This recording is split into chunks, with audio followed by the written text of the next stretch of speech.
Hey everyone, and welcome to another episode of Real Film Reviews Podcast. Today, episode 19, we are at the end of Phase 1 of the MCU with the Avengers from 2012. Did you see this one in theaters? Mm-hmm. Yep, I saw it in theaters, and it was a packed house that night. I remember that. Yeah. I think total there might have been like 3 seats empty, possibly. This was a big, this was a big deal. It was a big deal, most definitely. Like, we have had superhero team-up movies, already before this, but it was the X-Men. Right. The X-Men are kind of already a group, so you can't really do a movie. Well, I mean, they did a couple of movies with just, of course, Wolverine. Like, this was something that was already written in as a group with the X-Men. Yes. Yeah. And that came out, and it destroyed the box office. Yeah, most definitely. So this movie was written and directed by Joss Whedon. Joss Whedon is famous for the Buffy TV show with Sarah Michelle Gellar. Yeah. And he also did a few other movies in the 90s. Most notably, Alien Resurrection, that first Alien movie. Yep. Which he today denies. Not denies, but he's like, hey, other people worked on it too. It's like, yeah, but you did it. Quit trying to... He's trying not to have all the blame put on him. That movie's not that bad. No, it isn't. No, it isn't. It could have been done better, in my opinion. I'm not a professional, but in certain aspects of what I remember whenever I saw it, it could have been done better. Oh yeah. But of course, Sigourney Weaver did pretty good as a robot, but it was awesome. It was awesome. Yeah, there's a bunch of behind the scenes about that. Hopefully, we'll get to that one day. Right. Starring Robert Downey Jr., Chris Evans, Mark Ruffalo, Chris Hemsworth, Scarlett Johansson, Jeremy Renner, Tom Hiddleston. I know. Stellan Skarsgård, and Samuel L. Jackson. I've always liked Stellan Skarsgård. He did some good movies. First thing I ever saw him in was the second and third Pirates movie. He played Bootstrap Will Turner. Bill Turner, yep.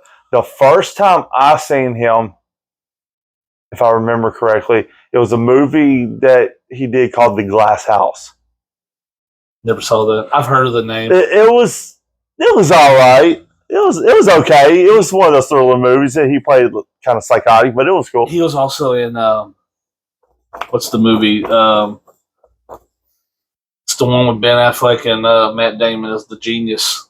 Oh, yeah. Good Will Hunting. Yeah. Good Will Hunting. Yeah, I didn't see Good Will Hunting until I was already kind of older. I have never seen it, but I've seen clips. It's pretty good. Yeah. And they won an award for that, and that was the first thing they ever did. It's crazy. Well, one of the first things they wrote together. Yeah. So, produced by Kevin Feige, of course. Cinematography by Seamus McGarvey. Are you dying? Yeah. Damn. I'm kidding. I'm totally kidding. Edited by Jeffrey Ford and Lisa Lassick.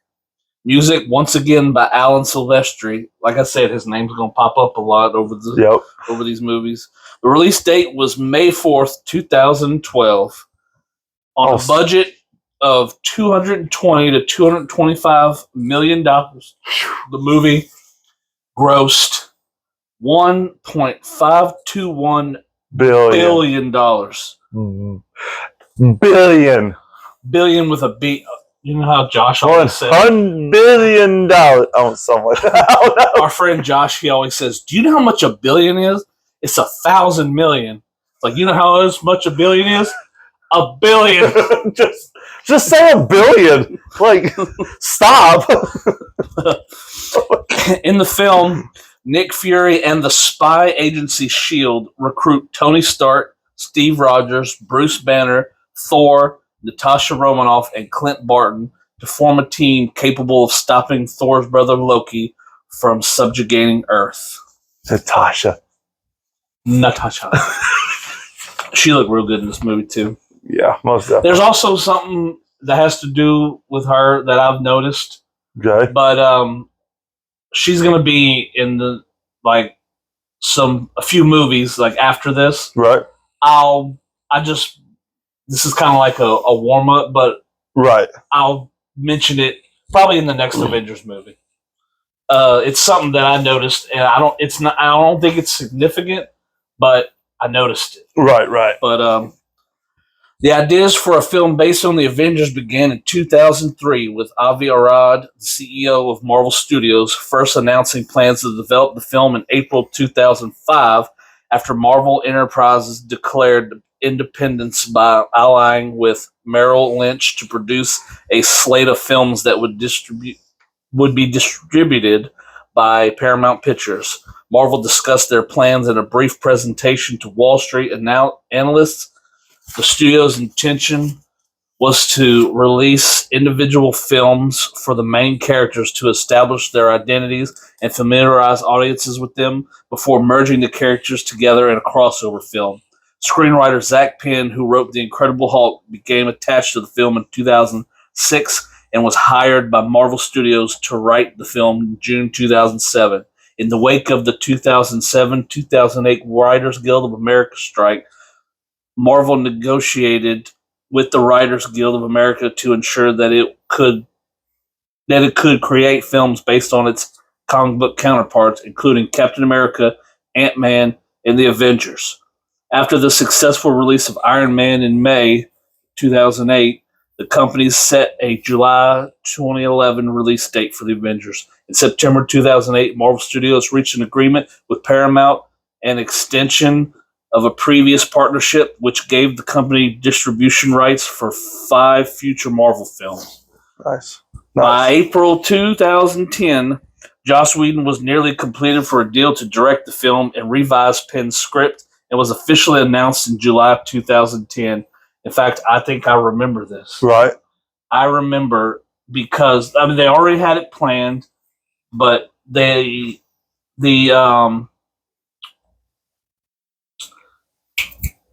what is it? Iron Man 2, the post-credit scene with Thor's hammer. With Thor's hammer, yeah. I remember literally going out of the theater after that, and I was riding home with a friend that I went with, and we looked it up, and yeah, they were like, we're going to do a Thor movie and a Captain America and then lead up to the Avengers. But and I was like, okay. There's one thing, I might have talked about this last time, but The Incredible Hulk, there's no kind of hints or anything that I've realized leading up to him being in the Avengers. Like, there was no hints that I saw. Maybe you did, but I didn't. You talking about Hulk being an Avenger? Yeah. Well, I didn't see any kind of hints. Well, the way they explain it is, do you remember in the at the end of Incredible Hulk when Ross is in the bar and Tony comes up and talks to him? That's right. He's like, I'm putting a team together. That's right. But I told you in that scene he was talking about Blonsky.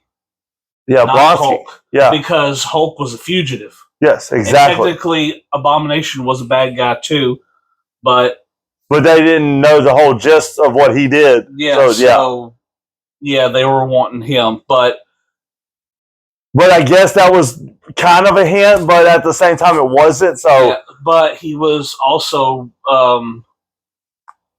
Bruce Banner was brought in to help find the cube. Remember? Right. That's all they wanted. Right. It's just when things went down, he just happened to be a big help. Yeah. Yeah. Right. That's so right. So yeah, I guess you could say it was kind of a hint. You could say. That's fine. Regarding the hiring, Arad stated, "My personal opinion is that Joss will do a fantastic job. He loves these characters and is a fantastic writer. It's part of his life, so you know he is going to protect it. I expect someone like him is going to make the script even better," Feige added. "I've known Joss for many years. We were looking for the right thing, and he came in and met on it. We wanted to find a director that's on the verge of doing something great, and we think Josh is. Whedon stated in 2010 San Diego Comic-Con that what drew him to the film is that he loves how these people shouldn't be in the same room, let alone the same team, and that's the definition of family. Nice. The film features over 2,200 visual effects shots completed by 14 companies. Oh, Industrial Light and Magic, damn. Weta Digital, Scanline VFX, Hydraulics, Fuel VFX, Evil Eye Pictures, Luma Pictures, Cantina Creative, Trickster, Modus FX, Whiskey Tree, Digital Domain, The Third Floor, and Method Design. Wow. Hey, this has nothing to do with the movie. I apologize, but it looks like your microphone is clipped on your nipple. I'm just saying. It's not on the nipple, but it's right there. I was just like right under I saw it on my peripheral vision. I'm like, is that on the nipple? I want to make sure people hear us, and these mics work great, but it clips on me and it pokes out like a little boner, and I don't like it. So I try to fit it on there the best I can. But it's going to end up looking like a nipple clamp, apparently. Yeah, it's okay. That's why I wore a black shirt, so all you'll see is just a green nipple, green nipple light. The Avengers premiered on April 11th, 2012, and was released in the United States on May 4th, as the final film of Phase 1 of the MCU. The film received praise for Whedon's direction and screenplay, digital effects, action sequences, acting, and musical score. It grossed over $1.5 billion worldwide, setting numerous box office records and becoming the third highest grossing film of all time at the time for its release, and the highest grossing film of 2012. Yep. It was the first Marvel production to generate $1 billion in ticket sales. Yep. I remember hearing about that. That was 3 days before my 22nd birthday. It came out. I went and seen it on Friday. No, hold on. I think I went and seen it on a Saturday. Sure, I might have been in the same damn theater as you. Because I remember I worked with someone at a grocery store that they went and seen it the Friday night. Open night. And they tried to say something about it. And I was like, shut up. Shut up. Quit it. But, yeah, it was because I was working the truck. And gotcha. That night we went. I avoided social media and stuff to get on that. But you ready to get into this? Yep. This movie's fresh on your mind, correct? Yeah, because I literally just watched it. Just watched it before I got here. I mean, don't get me wrong. I remember quite a bit about the movie and everything like that, but I wanted to have it fresh in my mind. No worries. But here we go. The Asgardian Loki encounters the Other, the representative of an extraterrestrial race known as the Chitauri. In exchange for obtaining the Tesseract, a powerful energy source of unknown potential, the Other promises to provide Loki with an army to conquer Earth. Nick Fury, director of the covert agency S.H.I.E.L.D., arrives at a remote research facility where astrophysicist Dr. Eric Selvig is leading a team studying the Tesseract. He says he was telling him that it was turning on by himself. Oh, damn, Bootstrap Bill was had a double life, didn't he? I'm kidding. That was stupid. I know. This is probably a great ancestor of him. But yeah, he's telling Fury that it's turning. He turn it off. He turn it right back on. He's talking about it being dangerous. He's like, that's not just a little amounts of gamma radiation, and he's like, that could be dangerous. Just a little amount, no big deal. So, yeah, he asks him, where's Agent Barton? And he's like, the Hawk up in his nest. In his nest like he always is.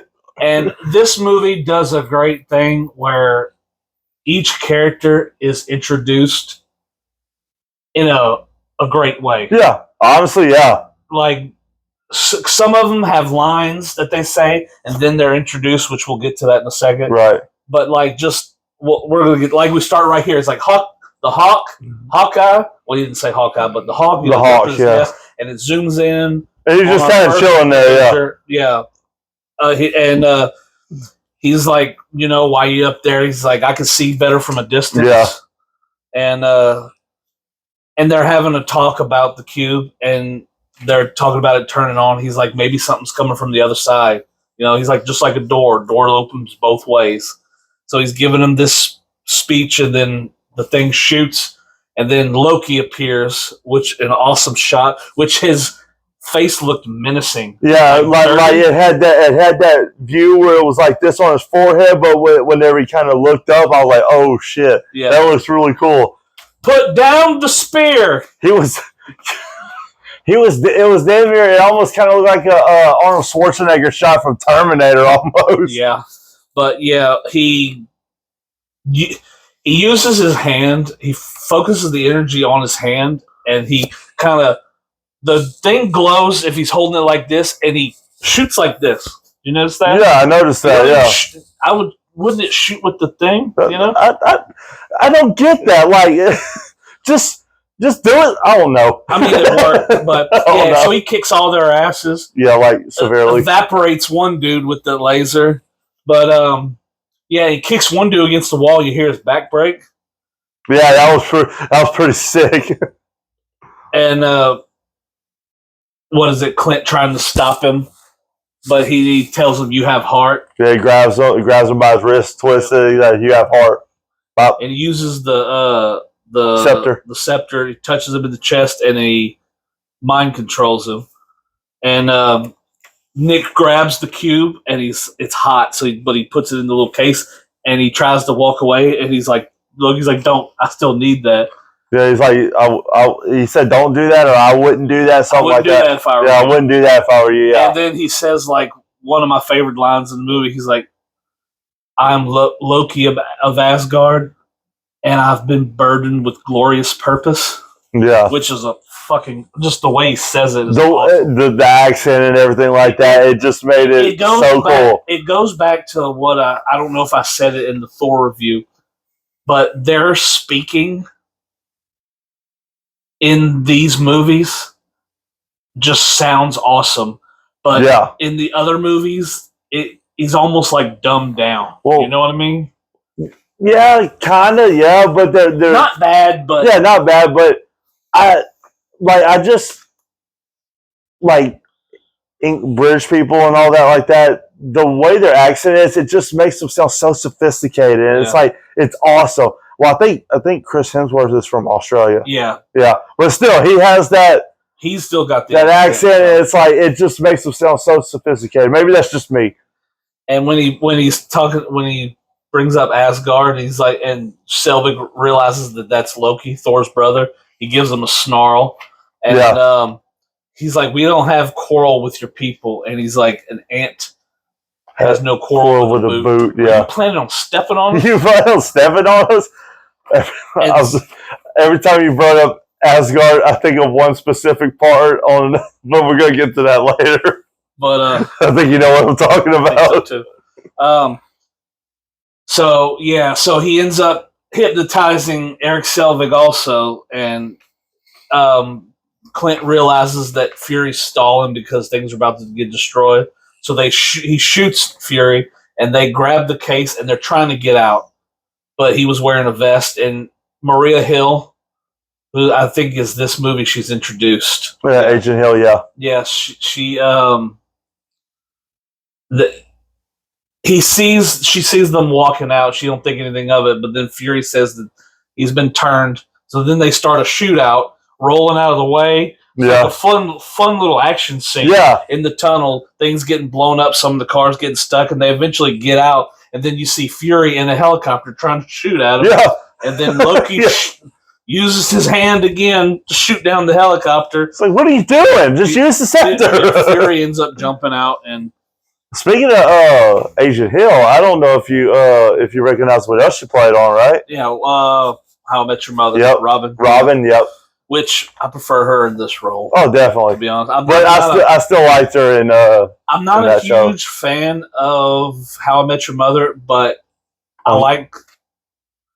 I'm sorry, some of the characters. Neil Patrick Harris's character on there, Barney, was phenomenal. So funny in the movies that whenever he plays like a womanizer who's obsessed with women, yeah, in real life he's gay. That's funny. And no one bats an eye about it. No one cares. Like it's funny. I know this has nothing to do with the movie, but whenever he played himself in the third Helen and Kumar movie, he was pretending to be gay because he thought it would help his image.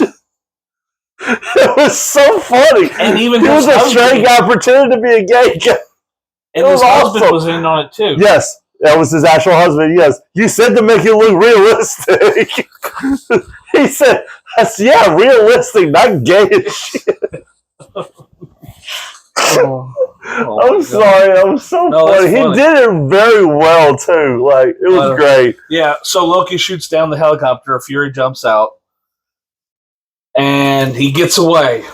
And he's assessing the situation, and Maria and Coulson are fine, but they're like, "What are we gonna do?" And then it cuts to Fury, and then that fucking awesome theme song with the Avengers on there. And that is a badass theme song. That's my alarm. Really, it's my alarm for waking up. Yes, it's been like that since the beginning of last year. Okay, that's awesome. So yeah, we cut to so Fury wants to reactivate the Avengers initiative. So we cut to Natasha being interrogated, and in that dress, dude. Oh my god. So he's about to, I guess, rip her tooth out, and then one of the dudes gets a call on his phone, and you don't hear, but he's like, "It's for her," and then the guy grabs it. He's like, "Let me tell you something." And then it's Fury. It's Fury. It's Coulson. It's Coulson, yeah. You're at this address. He's like, "Put the girl on the phone before I bomb the place. You won't even be able to walk out of the. Well, you won't even make the block. You won't even make the block, yeah. Yeah. So he gives it to her, and she's like, "You can't take me out of this. This moron's giving me everything." He's like, "I didn't give her everything." She's like, "Please." She's like. And he tells her, Coulson tells her that Barton's been compromised because they're real good friends. So she's like, "Let me put you on hold." And then she fucking escapes. I love that part where she's kicking the shit out of him, and Coulson is literally going. He's just the music is playing while he's just like, what? I'm just waiting. And she ends up breaking out of the chair, and then she does that move where she kind of falls back and lands on her hands and. As she lands, she springs right back up. I think that would be impossible. That looks like that it would. Well, she hits the ground pretty hard. Well, I mean, at the same time, you got all these dudes that film videos doing the parkour shit, and they hit pretty hard too, but they bounce right back up. It's all about how you land. But it's still a cool scene. Yeah, it is. It's a really cool scene. And after that, she hangs the guy by the foot on the chain. She gets her shoes. She's going, and she's like... she does it with little effort. Coulson tells her you go for the big guy, and she thinks she's talking about Stark. Like, Stark will trust me. We can handle Stark, yeah. And he's like, I got Stark. We get the big guy. And then now she's talking about Banner. And we cut to Banner. This little girl running into... He's in. Did I write it down where he was? Travels to Kolkata. Yeah. Yeah, to recruit Bruce Banner. This little girl, she's running, and she gets into the house, and she's saying that someone in her family's sick, and he sees her in the mirror, and then he's like, just like her. And she's like, please. She's got money. She wants to give him money. And she goes to a little house, and right before he passes, he kind of ducks so that the car can't see him. Yeah. But when he goes in, she literally runs right out the window to the other side. She plays him like a freaking fiddle. Yeah, I guess I should have taken the money first. And so Natasha shows up, and he said, "Well, are y'all recruiting and training that young?" And she's like, "I did." Right, I did it. It's like, ooh. knowing her. And basically like, am I surrounded? He goes, just you and me. He's like, why don't I believe you? Yeah. And, she's basically saying that they need help finding the cube. There's gamma radiation, and he knows it, so she wants it. Hey, I'm not going to lie. Whenever she's telling them the whole story and everything like that, and he's like basically trying to call her out on bullshit, and he's like, don't lie to me! Scared the shit out of me in the movie. Yeah. You know what? I'm going to be honest. If I'm not mistaken, I think I did too. I jumped out. I was like, I went. Not bad, but just, oh. But, yeah, I also like the scene where he says, like, we don't always get what we want while he's rocking like a little baby cradle. Yeah. Saying that, like he probably can't have kids. Yeah. Which will come up in the next Avengers movie. We'll talk about that later. But yeah, so when he says stop lying to me, she pulls out a gun. He's like, I'm sorry, that was mean. So I just wanted to see what you do. Yeah. And she tells everyone to stand down. And everyone's surrounded. Just you and me? Backing up. Like, just you and me? Like, nope. So where are we? Oh, yeah. So we cut to Nick Fury talking to the World Council about reactivating the Avengers Initiative. You recognize who one of the guys in the World Council was? Powers Booth. Did you notice the lady? Who was that? That was Jenny Agutter, I think her name is. Okay. I know her from, she played Andy's foster mom in Child's Play 2. That's right. Yeah. That was her. She was also the love interest for the American Werewolf in London. That's right. I knew I saw her somewhere. I just couldn't put my finger on it. Those are the only things I can think of her. But Powers Booth, I will always remember him as Curly Bill from Tombstone. Yep. He will always be Curly Bill from Tombstone. Yep. But I love his comment when he says war isn't won by sentiment. He's like, no, it's won by soldiers. Cutting to Steve Rogers punching the punching bag. Oh yeah. As he's doing it, he's getting flashbacks of from 45. Yeah. Yeah, and then a flash of them waking him up, which we didn't get to see, where he's in his costume and he's partly frozen, and he gets so upset he punches the shit out of the punching bag. Off the chain and it busts everywhere. Yeah, and what's so funny is that like he has more in case that happens. But if you notice, okay, there was a trick that they did with this, and I think it's really smart. Okay. Those things are made insanely light. Yeah. Because it's a movie. He picks it up. He's supposed to have like superhuman strength, if you were to ever watch that scene again, when he picks it up, he tries to do it's heavy, but he still pick it up. But if you notice, he comes up faster. When he picks it up, it's so light. He does the struggle thing, but when he goes to hook it up, he goes way too fast. Yep. But also too, because when you punch the bag, it's basically supposed to stay like this. Yeah. If you notice, he picked it up super loose. He punches it. You can't see bottom, and then he starts to punch it again, and it stays in place. Someone is under there holding it down. So make it do that. Yep. Movie magic. You can't see what's going on down there. The editing. I love that. Yeah. He's punching it, and Fury comes up to him, trying to get him back. He needs help finding the cube. He wants to put the team back together, and he's what he say? He talks to them about the world has changed. Nothing at this point. Nothing will surprise me. He's like, $10 says you're wrong. $10 says you're wrong. And he's like, we won the war, but it didn't. We didn't know what it cost. So what it cost, and like basically he had no idea who won the war. Yeah. So, and then he says, So he offers the help, but he's like, do you know how to find it? And he said, no. Do you have any other information? And he says, yeah, you should have left it in the ocean. Cutting to Tony Stark in the water, cutting on a pipe and putting a little device on it. As he comes out, he has his little Stark tower. It's supposed to run power to it, just that building at least. Yeah. So, and you realize him and Pepper are together. You know, he gets in there and he's trying to get in, and then Coulson's trying to call him. Oh, he ignores him, and he's talking to Pepper. And what does he say? Talking about how give yourself credit, like 12% of the credit. She's like, "Are you serious?" And he's like, "I'm going to pay for that, aren't I?" She's like, "It ain't going to be that easy."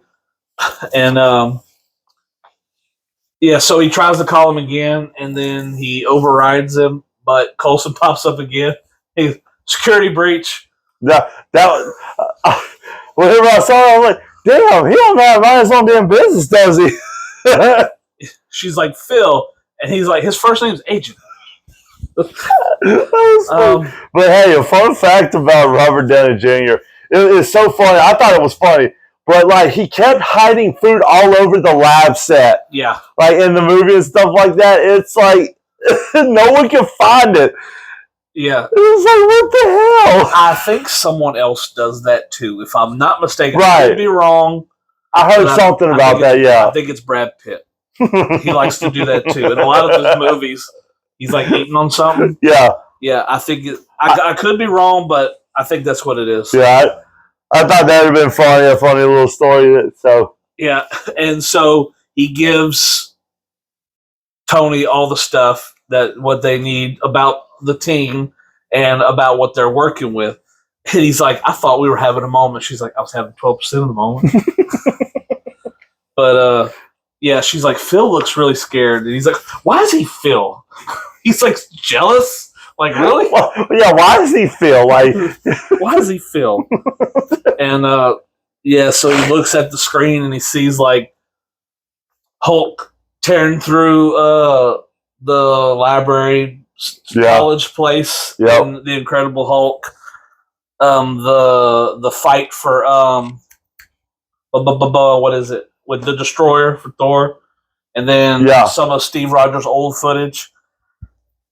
And so they want to put them together. And he's learning about nuclear astrophysics, too, because he's also trying to help find the cube. But so Pepper ends up going away. So, I forgot, too.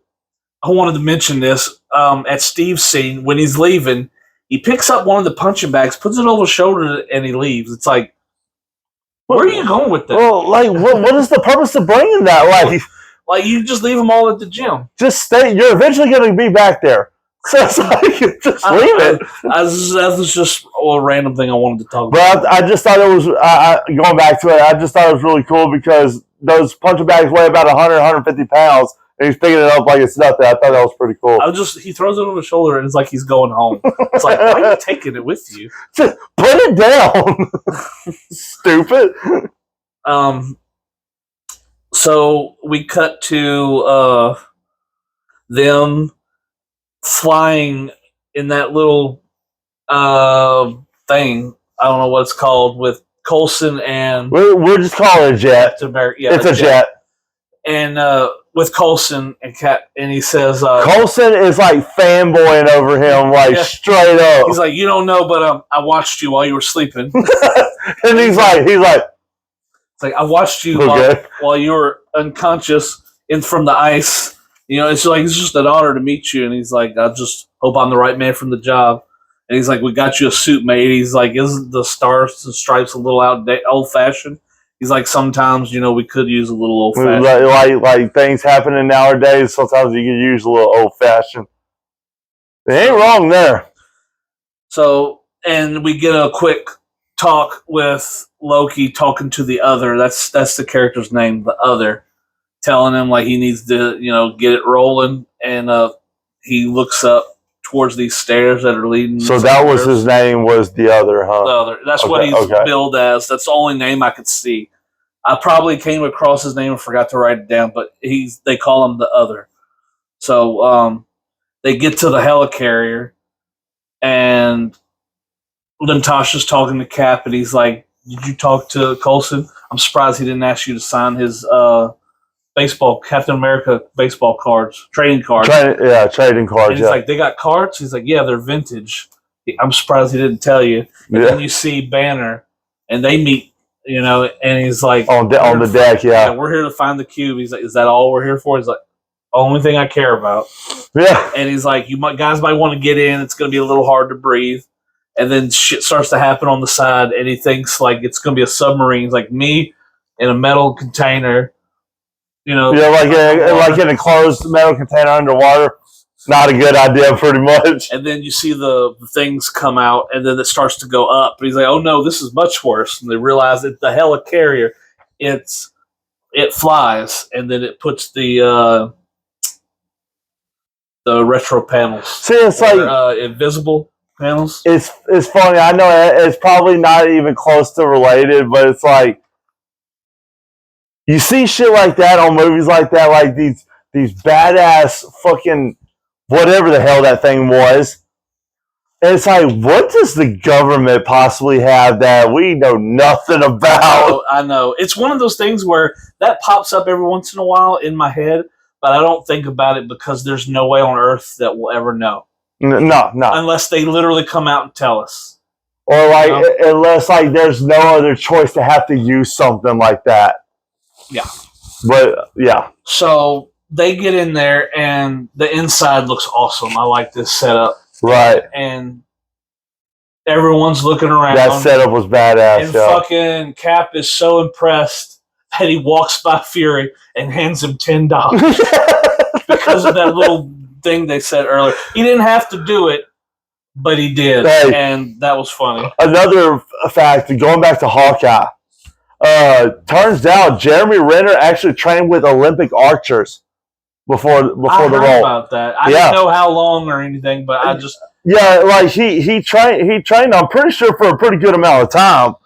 Because I mean, if he didn't know shit about archery, I'm pretty sure it took a little time. Not unless he was a quick learner or something like that. But that's pretty cool. Just a fun fact. Oh no, that's it's crazy. There's something I want to talk about his bow and arrows later, but we'll get there. So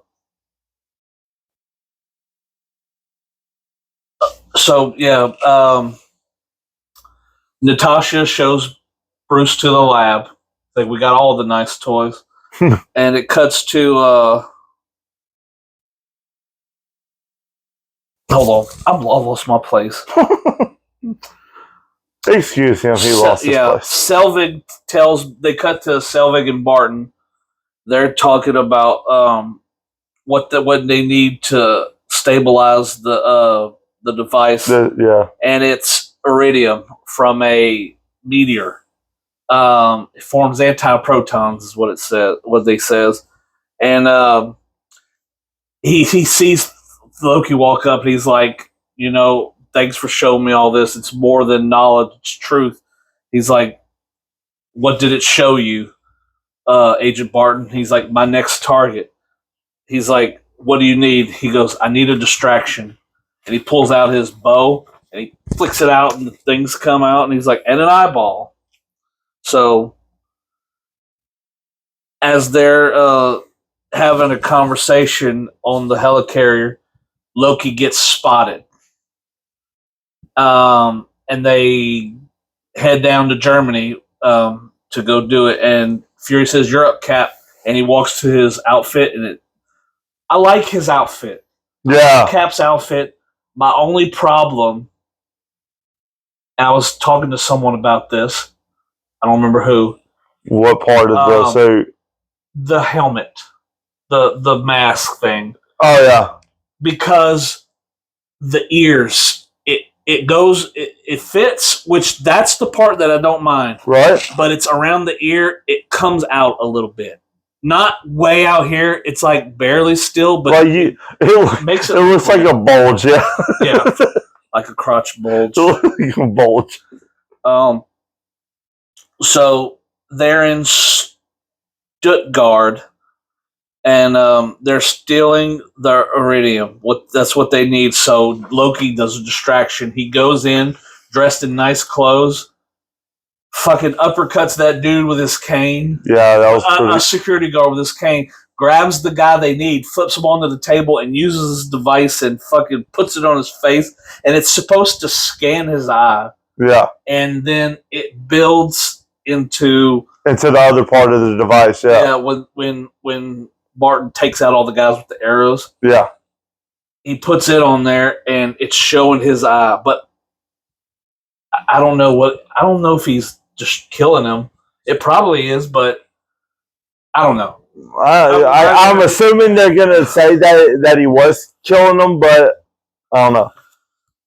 But that grin that he has on his face. Yeah, like that looks demonic as hell. Like I'm just saying, like. So everyone starts to run out, and then he surrounds them and forces them all to kneel. He tells them, like, is this not your natural state? Basically saying that he plans on ruling them. And an old man stands up and is like, not to a man like you. Like, there are no men like me. And he's like, there will always be men like you. But what was crazy was he's like, everyone take a look at your elders. And he's like, he's going to be an example. And as he shoots him, Cap jumps in front of him. And then Cap says this. I love this line. He says, I'm not saying it's the best line in the movie, but like the dialogue in this movie is great. There's some lines in movies that it just catches you a certain way, and it's pretty cool. When he says, the last time I was in Germany and saw a man standing above everyone else, we ended up disagreeing. The soldier, he calls him. So they start to fight, and Natasha and them show up with the little jet thing. And Loki tries to stop them, but they end up getting out of the way. But Stark flies in, playing Shoot the Thrill for AC/DC. Yeah. Fucking takes him down. And he's always had cool interests, in my opinion. Yeah. Between him and Thor. Oh man, Thor had a couple of great entrances coming up, but not in this movie, but we're gonna talk about it. Yeah, I know what you mean. But then Loki ends up giving up real quick.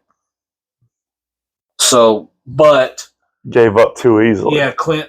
I was actually about to say that Natasha and Clint were in the plane, but I've totally forgot that Clint was on his side now. Yeah, so they were with another person, but it was her and it was just another soldier. Yeah, just another soldier. Yeah, but it was like it wasn't Colton. And they're in there, and Tony takes some jabs at Steve. He's like, Pilates? There's a lot of things you didn't find out since you were in a capsicle. And yeah. So all of a sudden you hear some thunder and lightning, and then Loki's looking, and he's like, Cap's like, what's wrong? Scared of a little lightning? He's like, I'm not overly fond of what follows. And then here we get an awesome shot of Thor landing on the plane. He gets in there, knocks Tony down, grabs Loki, and then flies out. And then they don't know what's going on, but Tony's trying to stop him, so he flies out. And then I love this line though, because Cap is like so. I don't know if to say innocent, but he's from a different time. He's from a different time. So he's trying to put on the parachute, and they're like, you may need to sit this one out. He's like, I don't see I can. He's like, these guys grew up from legends. They're basically God. And I'm not a religious man like myself, but I find this funny where he says, there's only one God, ma'am, and I'm sure he doesn't dress like that. So yeah, I like that line. I like that line. I really do. And it was cool because he said that and he jumps out of the plane. It's like, that was a great exit. That was a great exit. And then you get this shot of Thor and Loki talking on the side of this little cliff. And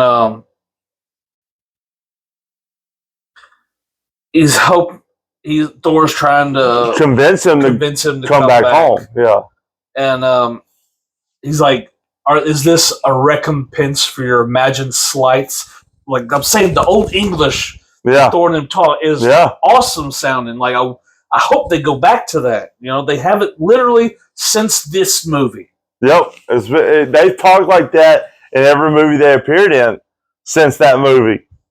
But so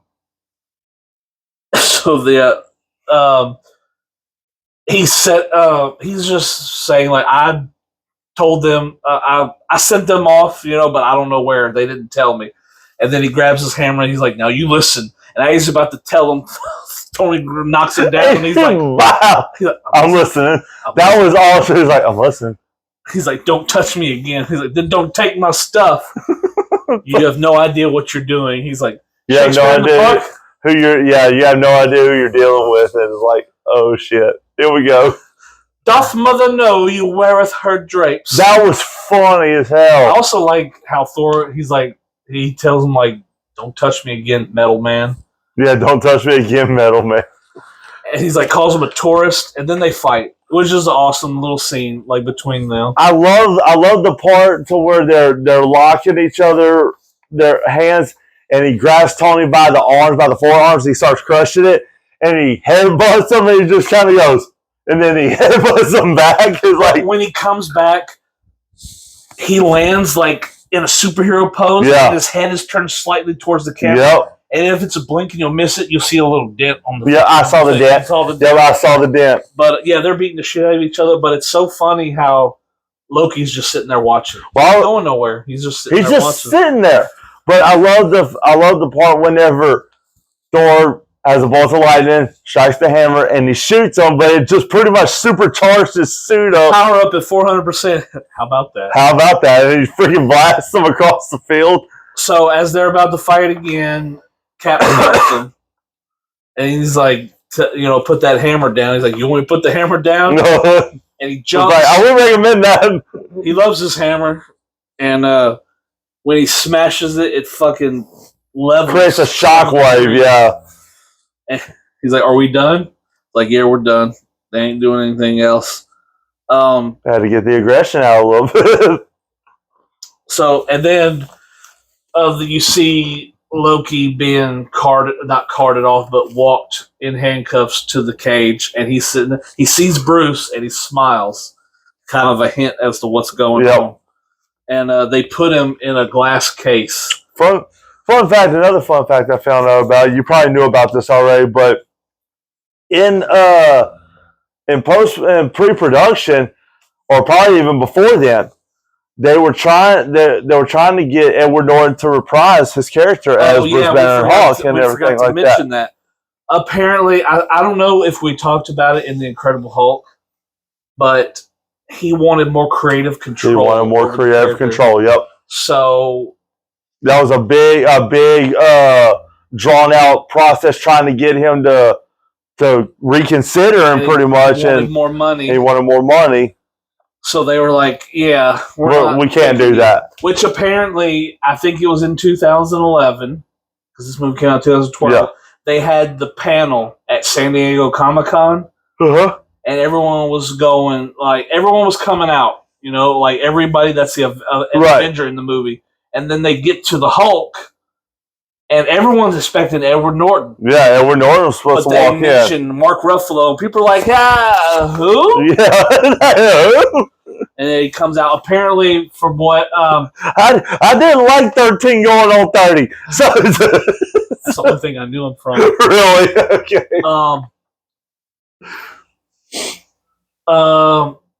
Apparently, he had he was for negotiations with them to do it.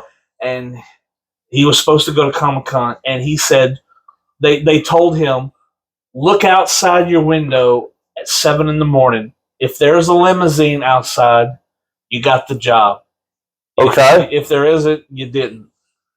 And he was a little nervous, and he woke up the next morning, and sure enough, there was a limousine. Sure enough, there was a limousine, yep. Yeah. He was announced that was the day that he was announced at San Diego Comic-Con was the day that they hired him. Right. So, but I don't know. I would have liked to have seen Edward Norton again, but you can't be greedy. Just do the movie. Like seriously, like you're one of the top 10 biggest actors in Hollywood. So it's like, take your few $1 million that they offer you. Yeah, and just do it. Because so there's sometimes I think how it would have went if he was still Hulk. You know what I mean? I thought about that too, like what the movie would have been like if they would have used that version of the Hulk from the 2008 version. Yeah. God, I think that would have been even more badass. But don't get me wrong, that version was pretty cool that we have now.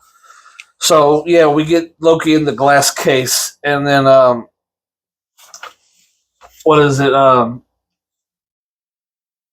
He's like, Fury tells he's talking him, with Fury, yeah. You know, he shows him the thing, and he's like, ant, boot. But it was what he said. This is a nice cage, but I bet not meant for me. And he's like, actually, it was meant for something bigger. Something bigger. He's like, oh, I know. And he looks at something stronger than you. Yeah. Yeah. And he looks at the camera, and that was another hint. He's like, he really grows on you, doesn't he? Yeah, and also several times throughout the movie, it's teased that Bruce has a secret as to keeping calm. Yep. But we'll get to that. Right. But so they're sitting there, they're trying to figure out what they're going to do. And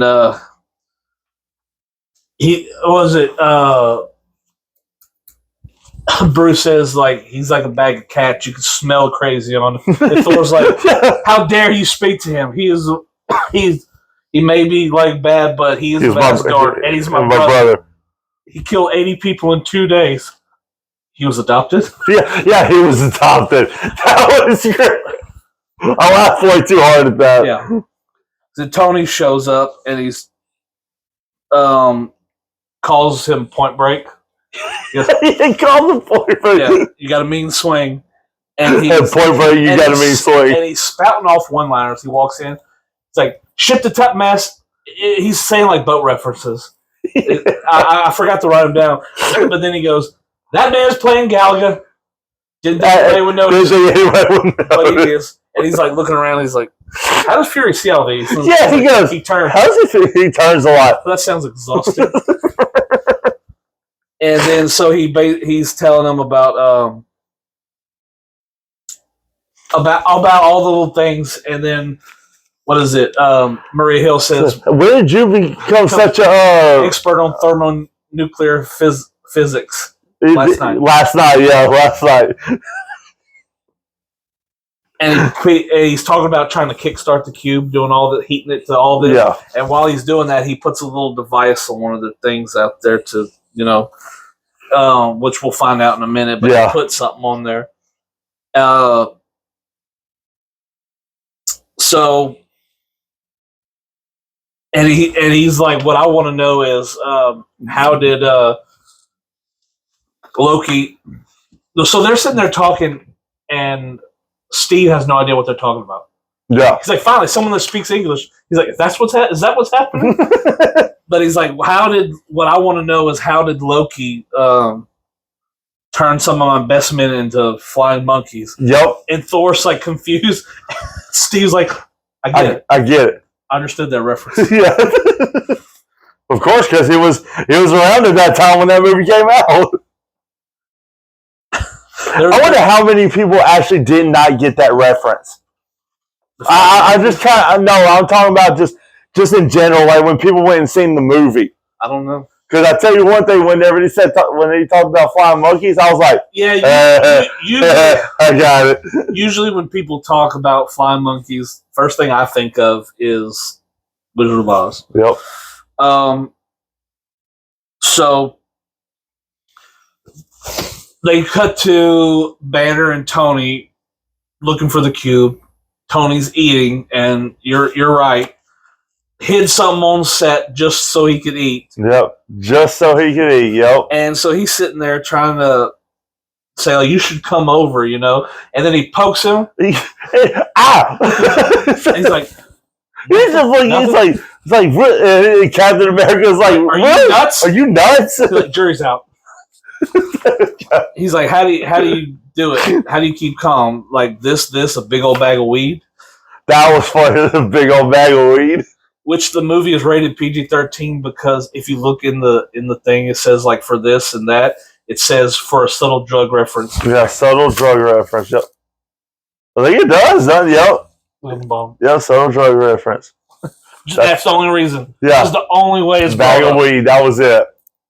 Can't talk about this case. It looks great. Yeah, we got the case up because I forgot last time. Yeah. Last couple of movies. Yeah, because he's dumbass. I'm kidding. No, you're right. But yeah, there you go. And look, please don't ask why I did that. Why did you do it? I don't know. Okay. Because I'm weird. What is it? It's okay. They're basically trying to tell Steve that a light for all mankind. It's one of the things that Loki said in there. But they're trying to figure out what's going on. They're trying to figure it because they know that Fury is hiding something. Yeah. He's not being completely honest about why they need the cube. And so he basically tells them that Jarvis has been on the deck ever since, he got aboard. He's been trying to find out. And he said in a few hours, we're going to find every dirty secret that S.H.I.E.L.D. has. Except they miss a big one. Oh, exactly what I'm talking about. We'll get to that soon. It's right around the corner, actually. But, yeah, they say, don't you think any of this smells kind of funny? Steve's like, just keep looking.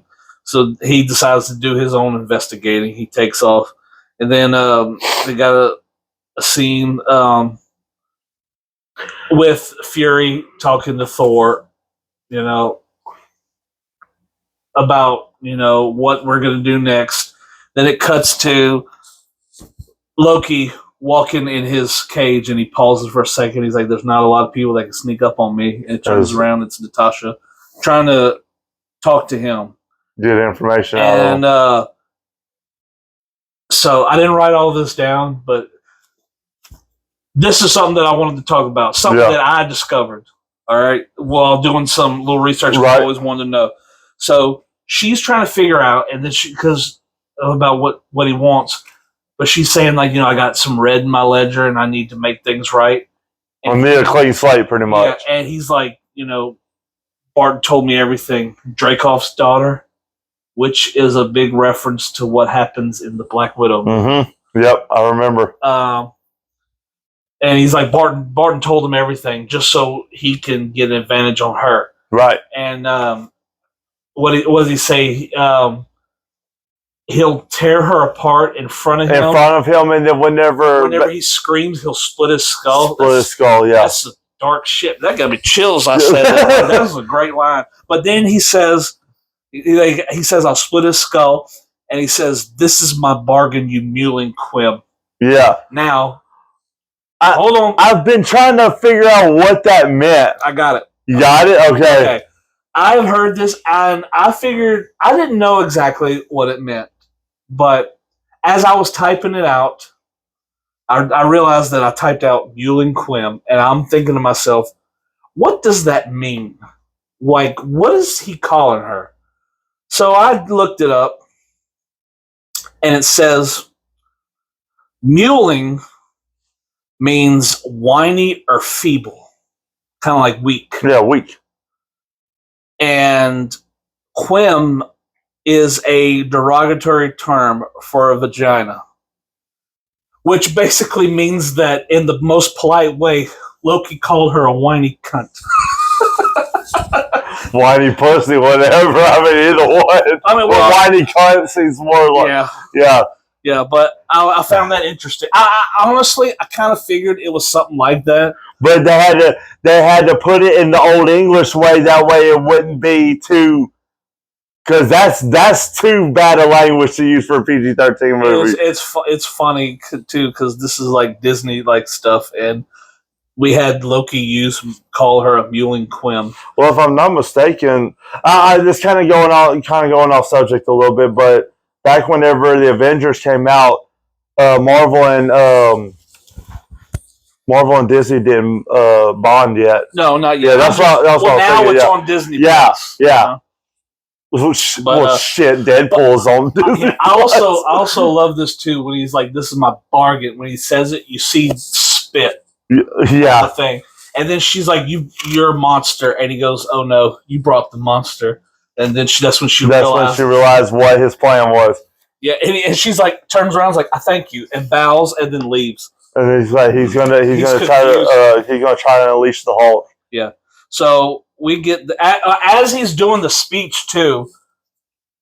Fury realizes that something's going on, and he knows that it's Stark, so he goes to find them. And at the same time, Steve is looking around, and he ends up opening a case. 2 cases, yeah. And you see some old Hydra stuff in there. So he goes in there, and he says no. When Fury comes in, and he says, like, Stark, what are you doing? He's like, I was going to ask you the same thing. And he's like, what is Phase 2? And then Cap comes in, throws the thing down. He's like, they're using the cube to make weapons like Hydra. He's like, sorry, the computer's moving a little slow. He's like, why are they making weapons of mass destruction? And no, he's like, Fury says because of him, and he points at Thor, because, they realized that the first alien thing that they came across was him. Thor and all them. Yeah. They don't know anything about but they realize that they're not alone in the world. So he's like, we're outnumbered and outgunned. So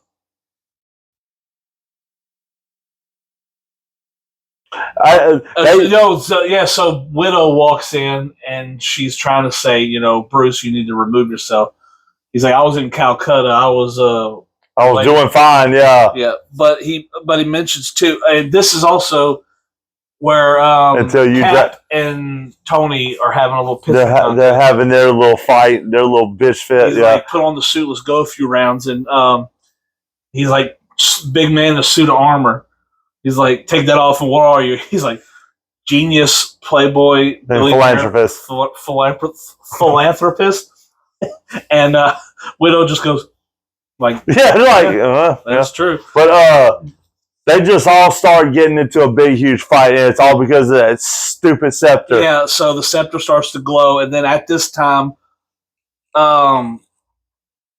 Hawkeye's showing up with all the bad guys, and he shoots an arrow that's going to explode into the side of the thing. Into the engine, yeah. So, and I love this scene, too, because they're still fighting. Yeah.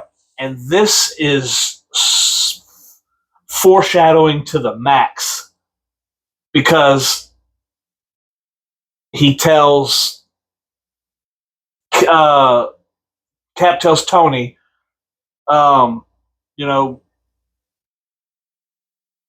you you're the guy who would just crawl over the wire, and not save anybody? Yeah, not save anybody. It's like I'd probably cut the wire. Yeah, and then Tony says everything special about you came out of a bottle, and these two scenes are foreshadowed so much. Oh yeah, not until most definitely. Yeah, we'll get there. Yep. But so they're arguing. Yeah. When Tony puts his arm on Cap, he's like, you know damn well why. Back off. He's like, I'm starting to want you to make me. So sitting there fighting, and Bruce grabs the scepter. He goes, you need to remove yourself. He's like, why? You already rented out my cage to someone else. Yeah. He's like, the cage's not for that. It's to try to kill me. I know that because I tried.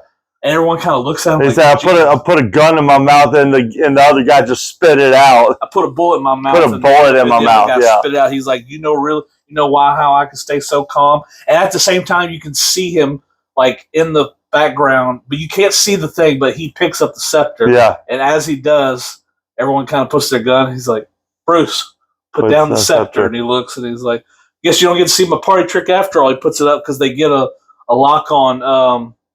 The cube. Yeah. And at this time, the thing blows up. Things go everywhere. Natasha and Bruce fall down into a lower deck. Yeah. And then everyone else gets knocked out.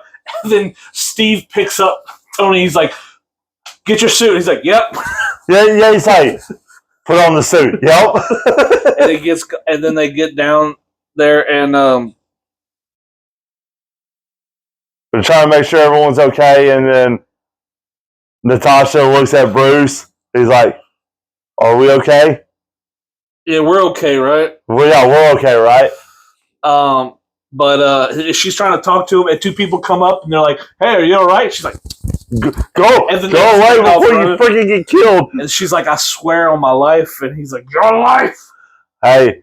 And then that awesome scene where he's the old school Hulk shit, where he's tearing through the shirts and everything. But another fun fact: Lou Ferrigno actually contributed in doing the voices for that Hulk and 2008. Yep. I thought that was pretty cool when I found that out. I like how they still involve him. Yeah. You know? Well, he was such a big. He was the first Hulk. Yeah. I mean, shit. Why not try to get him involved? I want to watch the old show. It was so good. It's so cheesy, but it was good. I'm gonna have to find it with Bill Bixby and Lou Ferrigno. Yep, it was pretty good. But yeah. So he turns into the Hulk, and Widow's trying to get away, and he's chasing fucking everything up. Yeah, and he gets her cornered, about to take her out, and then Thor comes and takes him into another room, and everyone kind of stops. They're just kind of standing there like, take off running, and they're fighting, and he throws the hammer, and it goes to the ground. And I love how Hulk's even trying to pick up the hammer, because you think Hulk, he's so strong. No, he's pulling it, and he can't, and his feet are digging into the ground because he's put so much force. Completely crushing the ground. Then, Thor knocks him out of the way, and then he just comes and scoops up the hammer. Because I love how it was so easy for him, but Hulk couldn't do it. Well, I love the part where he's waiting on Hulk to come after him, and the hammer comes in, and whenever he grabs the hammer, he does this swing, like an uppercut swing, and just smokes him. I was like, go. Yep. So as they're doing this, you see Coulson trying to get something, and he also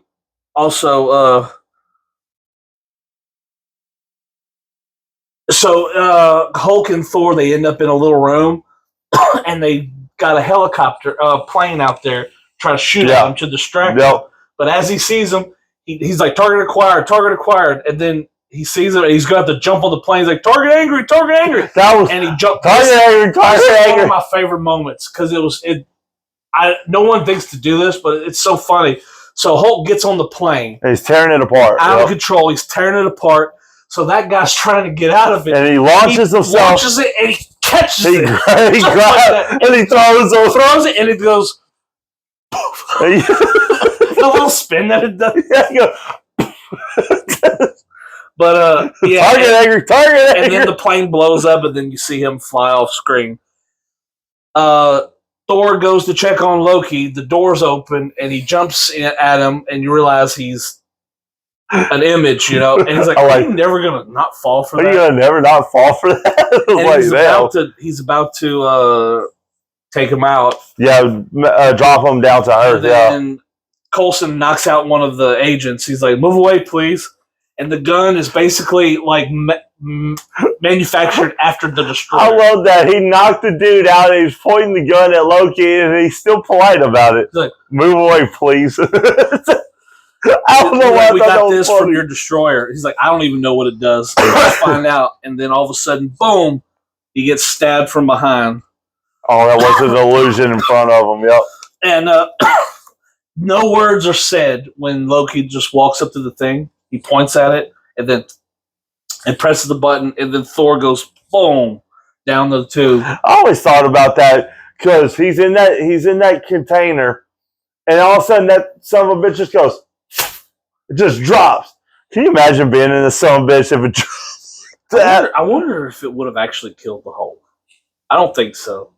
Nah, I don't think so. But him trying to get out is funny, because he keeps trying to break the glass, but he keeps flipping. Then finally he gets it and flies out, and then he lands into a field. But yeah, and then Coulson tells him that he's going to lose. And then as he's walking up to him, he shoots him with the gun. He goes to the wall. And he shoots it. Oh, so that's what it does. So that's what it does. Great last moments. Oh yeah, yeah. So at this time, what's going on too is that some of the men that were hypnotized come in, and they had to be shot and killed, and Natasha finds Clint, and they fight for a second, but he hits her she hits him in the head really hard. And he wakes up, but then she punches him again to knock him out. One more fun fact about Scarlett Johansson. She was actually approached for a role in the remake of Total Recall, but she turned it down. It's a good thing. She turned it down for the movie. That movie's not that good. It was not terrible, but it could have been better. I like the fact that they had Kate Beckinsale in it. That was pretty nice. Yeah, she's another one. Yeah. Just my favorite thing about Kate Beckinsale, she did that Click movie with Adam Sandler. Oh yeah, I know what you're talking about. Around the time the movie was coming out, they were presenting an award, I think at the MTV Movie Awards, and I'll never forget this. I think about this every once in a while. Well, they're up on stage about to announce like something, and Adam goes, "Man, I really loved you in Underwear and Underwear 2." And she goes, "Don't you mean Underworld?" And he goes, "No, I do not." I'll always remember that. But that reminds me, it looked like a little Tic Tac. Let me freshen your breath. A movie that's very funny, but it goes dark fast. It's very sad. Yeah, it's jarring almost. I don't hate it, but it's just like out of nowhere. It was a good movie, though. Yeah, it really was. I went and seen it in the theaters when it came out. I did too. All right, back to the movie. Crying. So yeah, as he's knocked out, Fury runs up to Coulson and he's trying to help him, but he ends up dying. And they said they call it. And then at this time, everyone's scattered. And everyone just stopped in their tracks whenever they found out that he was dead. Yeah, so he has his baseball cards or trading cards. Trading cards, America, and covered in blood. And he goes, Coulson believes in this team. I guess this is a little old fashioned. I guess he tells them, just trying to get the team together, trying to use his death to motivate the Avengers as a team. And as this is going on, with the I was about to call her Scarlet Witch, Natasha's talking to Clint. Clint's awake now. He's good to go. Yeah. He's like, how many people did I? He's like, don't do that to yourself. This is a whole bunch of stuff. This is Loki. Yeah. This was Loki. Yeah. And a lot of stuff that we were never trained for. And then it cuts to Steve and Tony talking about where they're trying to figure out where they are. And he's talking about he's a diva. He wants a monument in the sky with his name on it. He wants everyone to notice, everyone to see it. Yeah. And then he figures out he's like, they're at son of a bitch. Which I forgot to mention. As everything was going on, Tony and Steve were on the outside of the ship trying to get the thing. I was about to bring that up. Because Tony's flying around and he ends up getting caught in the propellers for something that Steve does because he told him to do it. But at the same time, he was in a bind, though. Yeah, he was in a bind. But I love this. What you talking about? He pulls out that thing and he's like, "What does it look like?" Steve says, "Seems to run on some sort of electricity." He's like, "Well, you're not wrong." Well, you're not. But I love the part where he gets the blade going and he goes, "All right, pull the lever. Give me a minute, lever. Help!" he's getting knocked over. He's like, "Help!" But I love the. Well, you're not wrong. It's like it seems to be running off of some form of electricity. Well, you're not wrong. They all get together and they're going. Tony's working on his suit to get it going, and Cap goes to get Natasha and Clint. And I love how they're about to get on one of those little jets, and the guy goes, "Hey, you can't get on." And the Cap goes, "Son, just don't. Just don't. So they end up flying away, but that's whenever. Okay, so I wanted to talk about this real quick. When Maria said those cards were in Coulson's locker, not his jacket. Yeah, and they needed to push. They needed to put. My first thought was he didn't really die. Honestly, I thought that too. Yeah, I thought that too. The whole movie goes. Yeah, he's definitely gone. Yeah, he's gone. Yeah, because he never. At that moment, because she said like the cards weren't on him, and I was like, I get right. He survived. Yeah. At the end, and go, hey guys, I'm really alive. Y'all needed to do it. I'm proud. Right. So they're all flying, and at this time too. The one thing I don't realize is some of those cards were covered in blood.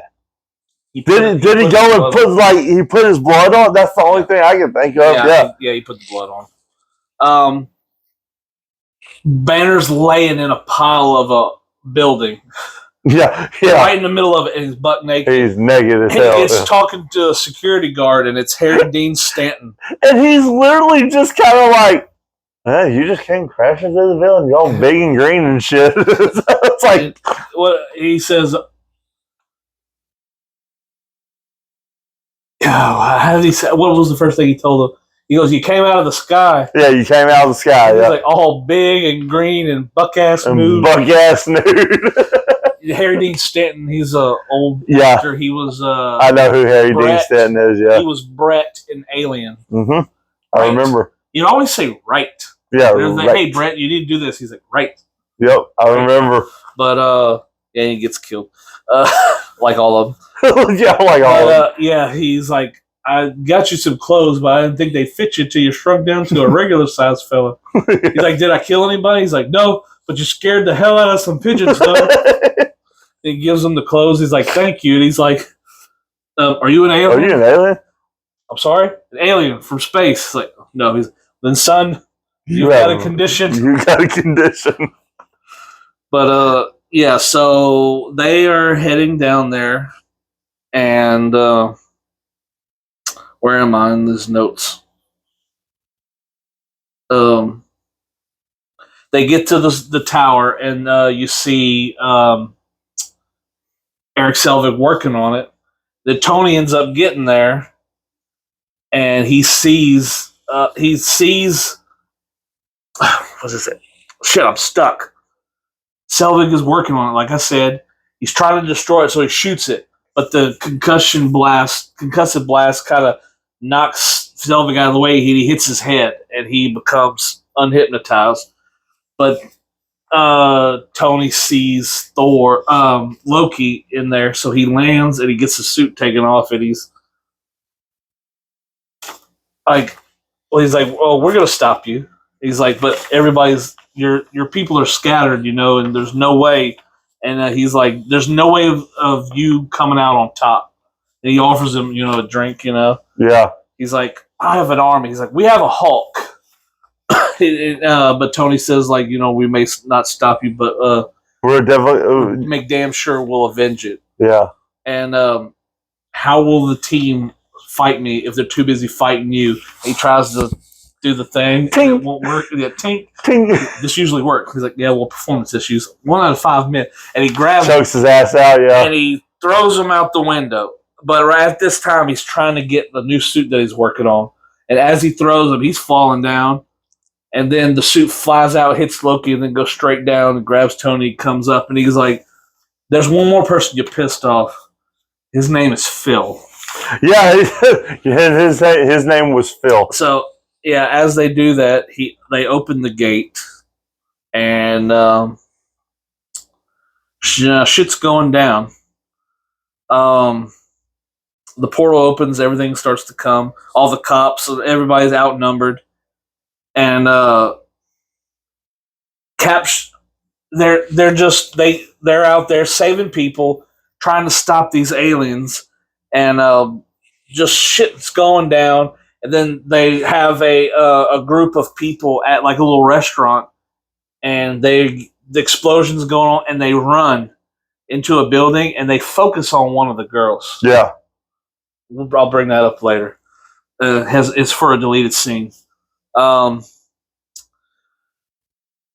So they're shit. I've lost my place. Right there, dude. Like, oh man, I am terrible at this.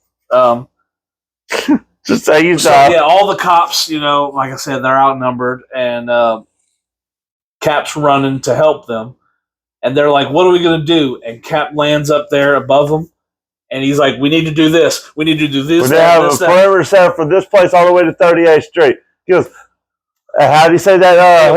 Why do you think I should be taking orders from you? And then at that time, he takes out like 3 or 4 of the Chitauri, and then he drops the guy's arm, and he's looking down. And he goes, and the guy goes, "We need a perimeter." It's like, now you want to listen to him? Yeah. You stupid fuck. Yes. So shit's going down. Like, yeah, shit's getting all messed up. Loki and Thor are fighting, and Loki ends up stabbing him. He's like, "Is this what you wanted?" And there's like explosions everywhere, and like one of these big old worm thing. I wrote it down. I said a big alien turd. It literally looks like a turd with a mouth on the end, kind of out of shape turd. And yeah, he's flying. They see all that. Loki escapes on one of the flying things that the Chitauri are in, and they get together and they're trying to figure out what to do. And Tony's going on with all this, and he says, like, "Let me know when Banner's here."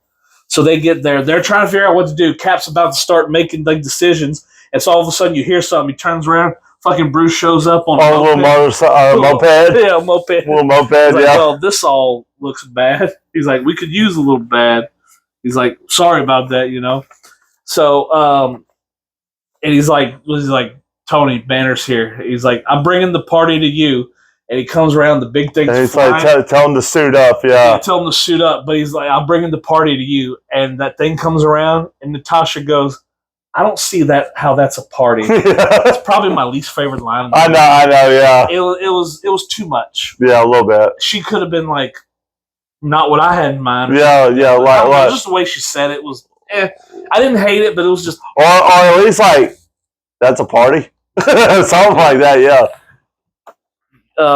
But yeah, and he starts to walk towards the thing.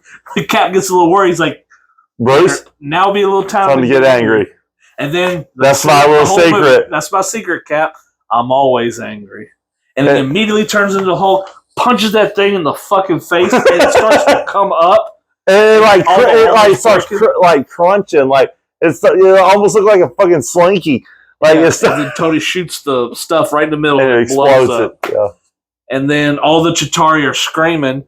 And then that awesome shot when Hulk screams and that 360 of all of them in that was a very cool shot. That is a cool shot. And you have Tony just kind of floating right there above them. Yep. Yeah, that was pretty cool.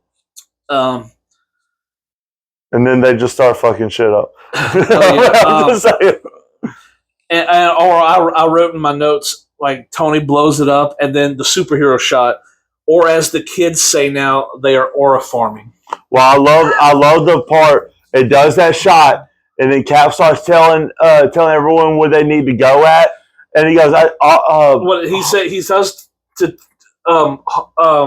Barton, "I need you on that roof. Tony, can you give him a lift?" He's like, "Sure." He's like, "Better clinch up, Legolas." I was about to say that. It took me years to realize that he was talking about Orlando Bloom. Yep. From Lord of the Rings. Lord of the Rings, because I at the time never seen Lord of the Rings. Yep. He said, "Look, clinch up, Legolas." And then he says, like, "Me and Natasha are going to stay down here." And he turns to Bruce and he's like, "And Hulk." Smash. And then he smiles. That smile. He jumps up in the air. He gets hit by one, and then he slaps one down. That was so cool. Fucking shit going down. That was one of my favorite things. I love how there was that hurt. The big flying turd was coming through the building. And about to come through the building, and then it turns around, and Hulk's running through there, and he jumps on its face, and he gets it to turn, so it crashes into the building. That was a cool shot. And there's one specific scene coming up that made me laugh so hard. Also, too, they need to close the portal, and Natasha needs to get up there.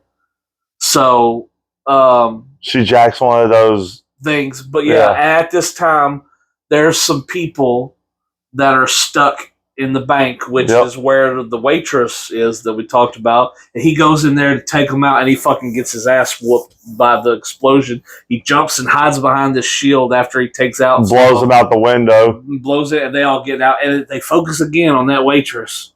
She looks. I'm going to talk about her in a second. I'm just bringing her up because, like I said, a deleted scene that I'm going to talk about. Yeah. But as this is going down, the World Council calls Fury. Basically, they want to nuke New York to get rid of everything. And Fury don't like it. Fury's like, no, why should we do that whenever we're not at that point right now? I know this is a council decision, but knowing that it's a stupid-ass decision, that was great. That was great. And they're trying to stop him. That's what they want to do. But he's like, if you send a nuke there, we're already dead. And it's like, yeah, like, God, man, they just want to nuke it. And I love that. Oh, never mind. Keep going. And the whole fight scene, too. Clint's taken out with arrows. You know, Tony flies. And he's taking out several enemies and stabbing them with the arrows. Tony flies through on the ground, some of them. And then he stops in front of Cap, and they're fighting. And then he shoots his shield. And it reflects off of it. Cuts them in half. And then he just flies off. That's an awesome shot. That was a great shot. And then you have Hulk running up the side of the building, smashing the fuck out of him. And then it also, he gets, Hulk almost gets taken out too. Damn near. Because they all focus on him and start to shoot all at once, Yeah. And then Clint, he runs out of arrows and he's trying to escape. And, okay, so he has trick arrows. What's crazy is that this makes no sense. He takes a regular arrow that he already used, put it in the thing, switched it to something else, and he jumps off the thing and shoots it, and it turns into a grappling hook, which the thing stretches out and see the little pieces come up, and it turns into a rope. Yeah. It's like, how? I know it's a movie, but it's like... You're trying to think of the possible scenario of how it happened, but I don't... it was a regular arrow. Yeah, exactly. Well, not less like you said, it was a trick arrow. So at the same time, it might have had a hook kind of already engraved in it or something like that. And then whenever he shot it, it just kind of unraveled it. So there was a lot going on. So I don't know if I mentioned all the stuff in order. Okay. So, Hawkeye's still up there though. This was before that because he sees Natasha flying and he realizes that Loki's behind him. He's like, nah, what the hell are you doing? Like, yeah. Yeah, Loki's behind him, so he's like, I got him. That was awesome. Shoots an arrow ahead, and it's zooming in, and Loki catches it, and he looks back and smirks. And then realizes it's an exploding arrow, and it blows up in his face, and he falls down just towards Stark Tower. And as he stands up, Hulk comes in and knocks him through the window. And here comes my favorite scene of the movie. Yep. When he says, enough! Yeah, he gets knocked down. Hulk jumps in, about to take him out. He's like, enough! He's like, you are one of you beneath me.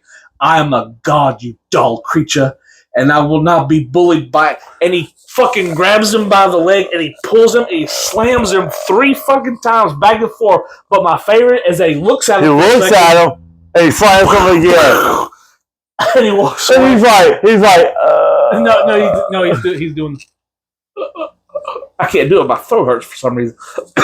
But he's like, and he walks away like puny god. Yeah, right. But that was my favorite scene in the movie. I laughed so hard when he slammed him, but it was the look on his face after he got done slamming him. He was like, "Oh fuck!" Oh. But and then all the shit happened. So they got to. Loki already before that too. We forgot. He said, "Send all the rest." So shit's just pouring in, like 3 more big worms. You know, of course, they end up getting taken out. Well, one gets out. Because Thor gets on top of a building and shoots his lightning into the hole, and the ones that are trying to come in don't. Pretty much obliterates them, So it gets them. They're done. But there's still one down there. Because Hulk and Thor jump on its back. Yeah. fighting. And Hulk takes a piece of take a piece of metal and stab it into the head, and then Thor comes and hits it with a hammer, and it kills it, and it knocks it through. I think Grand Central Station. Yeah, Grand Central Station. And I love. Yeah, that's the part I'm thinking of. Yeah, when he walks by, they're just standing there by each other. Thor looks at Hulk, like, yeah, we did it, and Hulk just smokes him. I laughed way too hard at that. Hulk goes. I laughed way too hard at that. They basically figure out how to do it. So the nuke's gone. They try to get a nuke. Okay, they did take the nuke. One of the planes was going, but Fury stopped him. He shot him with a freaking grenade launcher. Yeah, which is like, wouldn't it have blown up? He just shot the tail. Yeah. Yeah, he just shot the tail. Yeah. And then they realize there's another plane that goes, but he didn't have. So he calls Stark to tell him that a nuke is coming. So they figure out how to stop the hole, but they figure out the nuke is coming. So Tony's like, I know just where to put it. So as they're getting ready, they go, and Tony ends up flying, catching it, bringing it up into the portal. Yeah. And he ends up getting it up there, and everyone starts to cheer like they did it. Yeah. So he lets it go, but he's trying to call Pepper, but it's not working because he loses signal. But he shoots. I think his suit loses power. Yeah, it loses power. Yeah. So he lets the nuke go right towards the Chitauri ship, and it hits and blows up, and everything immediately dies. Yep, it was all controlled. Yep. Yeah, they literally just turn off like a switch. One of the worms, I like how it's flying. That it goes. It's like its neck broke or something. It just goes. Yeah, wait. And it just falls and rolls backwards onto a building. And Stark's kind of falling back towards the hole.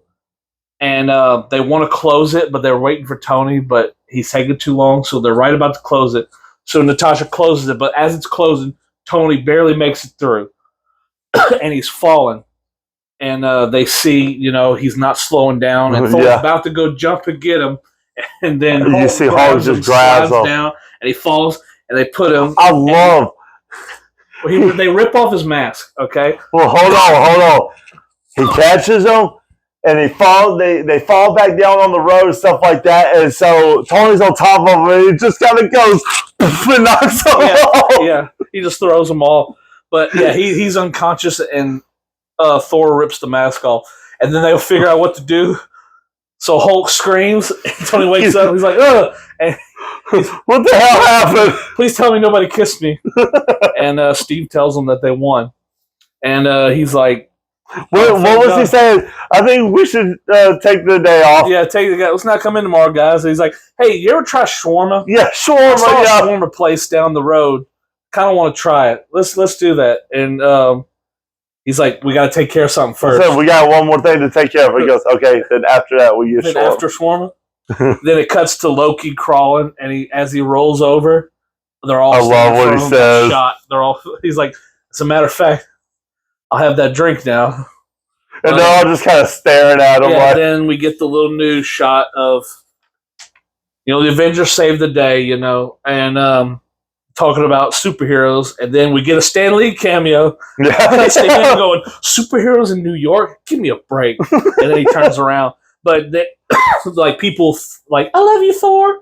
And they're just talking about everything. But then it cuts again to that waitress. She's like, Captain America saved my life, I don't know where he is, but I'd like to thank him. I'd like to thank them all. And that waitress is played by Ashley Johnson. Yep. Who was Chrissy Seaver in Growing Pains. Yep. But people over the last 10 years know her now as Ellie from The Last of Us, the game, not the show. But she was in the show, the last episode of the first season. But yeah, that's her voice when she talks. It's Ellie. That's all I'll ever hear. Right. But I remember from they focus on her because there's a deleted scene where Cap is sitting at a diner. That diner. Yeah, that diner. Yeah. Looking at some files, he sees everybody that was on his team back in the day. Yep. Dead. The only person that's not dead is Peggy. It just says she's retired. Yeah. She didn't come in the movie. And he's drawing something. And she comes up to him and she's like, "Are you waiting for the big guy?" He's like, "Excuse me, Tony, Iron Man. He flies through here every now and then. This is the best shot. People sit there." And she's like, "Are you going to be leaving or something?" He's like, "No, I think I'm going to stick around a little bit." She goes, "Do you want the Wi-Fi?" And he goes, "The what?" Yeah. But also, this is the way to say. I kind of wish they would have left it in, because this right here would have been either another Stan Lee cameo or they could have replaced it.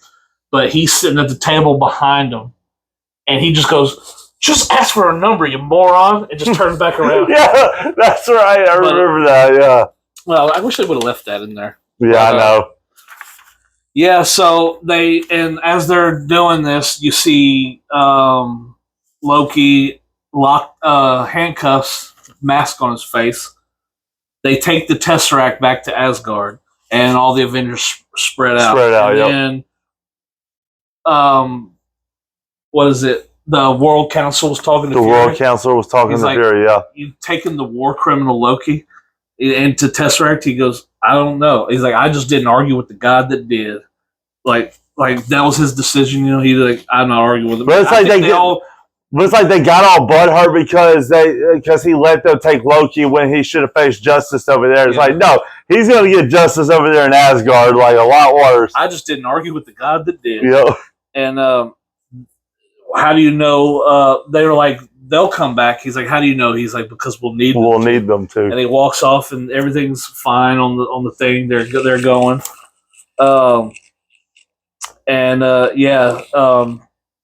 They all shake hands, and then Tony goes to the Stark Tower.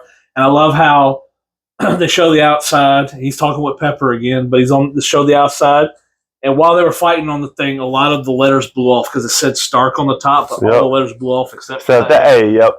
And there was another fun fact that I read, and I noticed it. I kind of noticed it before in the past, but I didn't think too much of it. Gwyneth Paltrow was like more than half of the time barefooted in that movie. She was barefoot the whole time. Yeah, like the whole time, yeah. It's like, why? And then you're going to step on something, cut your foot open, put some shoes on. And then we get credits, and we get this awesome shot of like each Avenger kind of thing.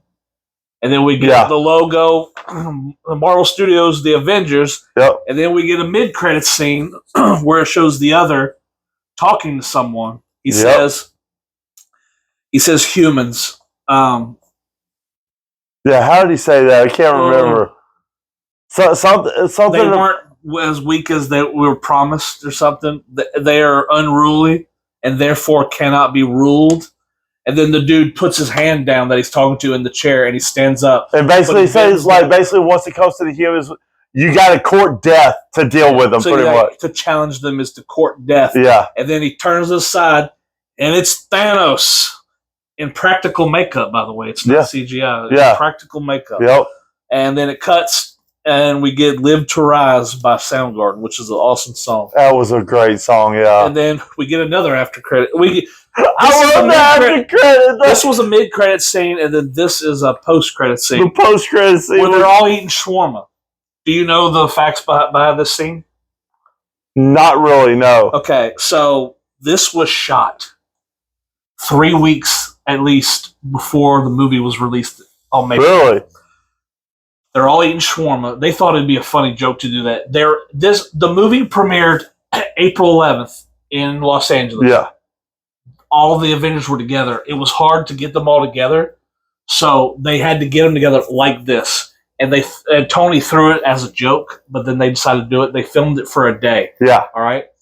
Yeah, it was just one shot. Yeah, that was it. They're all wearing the same uniforms. The only person that was different was Chris Evans. Chris Evans, yeah. At this time, in 2012, he was filming that movie on that train called Snowpiercer. Yes. He had a shaved head and a beard. Yeah. So they put a prosthetic jaw on his face. To cover his beard up. To cover his beard. Yep. And that's why also he was putting his face like that because he was tired. He was kind of covering it up a little. To try to make it look like that. But they were all exhausted because of all their travel they've been doing for I love the fact that none of them said a word. They don't say anything. Nothing. But it's a good shot. It was a good shot. They were just sitting there eating quiet and just chilling, and then not a word was spoken in that shot. And I think that was good. That was great. It worked out. But I remember the first time I saw that, I'm sitting there, I'm like, okay, let's see what happens. And they're just sitting there eating. How Thor takes a big bite and the thing just kind of all the stuff falling out. They're quiet, and all of a sudden I'm just like, what? They're quiet. What did they do? But it was funny. That was the Avengers from 2012. And it was a great movie. This movie holds up really well. It really did. The script is great. The dialogue is great. The action scenes are awesome. Oh yeah. This movie was awesome. Right. It was worth every penny whenever I went and seen it. And in my opinion, I think that the Avenger movies so far only go up from here. So, in my opinion, yeah. So, yeah, that is phase one. Okay, so if anyone has never seen this movie, highly recommend. I recommend all the movies, but I definitely recommend the Avengers.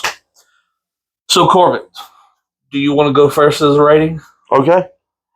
Okay, as a rating, because I'm a big action movie fan. I love action movies a lot. This movie is full of action. Yeah, like there's very little parts of where it's kind of calm, but the action in it is flawless in my opinion.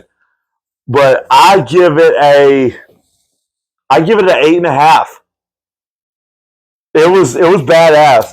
It's funny because I was thinking about mine over the past couple of days before we came to record this, and that's where I feel. I give it an 8.5, but probably 8.5. Yeah, 8.5 also.